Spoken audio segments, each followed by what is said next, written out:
I want to start designing my course. The first thing I'll do is start at my Brightspace homepage. Find the course that you want to work in. For example, I want to work in my sandbox to start developing a course that maybe I don't have a shell open for just yet. I click on the title or the picture and it takes me directly into the course. This takes me to my course landing page. A lot of this will be done while the course is running, things like announcements, updates, or any due dates. In order to start developing my course, I'm going to go over to where it says Content on the top navbar. This is where the bulk of my course will live.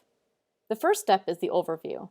This is a great place for you to add a description of your course. So any course outcomes or objectives that you may want to achieve, you may want to line these out here. Add a welcome message, a description, anything that helps tell students what your course is about. As you scroll down, you'll notice bookmarks and course schedule. These will start to populate as the course is running. The main thing you want to look at on the left-hand side is the Add a Module button. Modules are ways to organize and lay out course content in a meaningful way.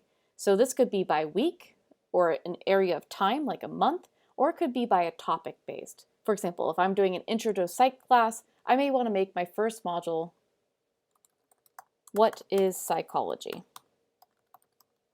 You'll notice that there's no save button. All you have to do after you've clicked to start typing is hit enter and it'll save that module title in.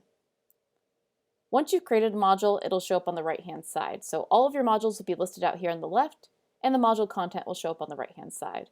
You'll notice whatever I type in here for the title will pop up on here. So if I do need to adjust this, I simply click and I can type again. Now, if you want to add another module in here, go over to the left-hand side and click Add a Module. So my next module is going to be Is Psychology a Science? Again, hit enter, and now I have another module. You'll notice that I have these little hamburgers next to each module. If maybe they're out of order, I can click on those hamburgers, drag, and drop. This will help me reorder my content, especially as I get further down the line and I have maybe 5, 10, 6 different modules. Again, just click, drag to reorder. Now you could have organization of content within content. We call these submodules.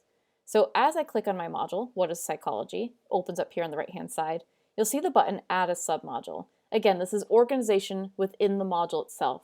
I like to organize this into 2 different clumps, which is reading, watching, things you have to do in the isolation of your own space, and then activities, things you are doing for a grade or interacting with other people. This is really up to you how you want to organize this. So if I click Add a Submodule, I can say something along the lines of reading and watching. Again, just like with my modules, I click enter and it will update. You'll always see a little notification down at the bottom that will tell you when something has been added successfully. You'll notice once it refreshes that your modules will show up indented here on the right-hand side. Your submodules are only visible when you're inside that actual module. So if I click on Is Psychology a Science, you'll notice that the submodule for there popped up, but the ones for What is Psychology have now disappeared.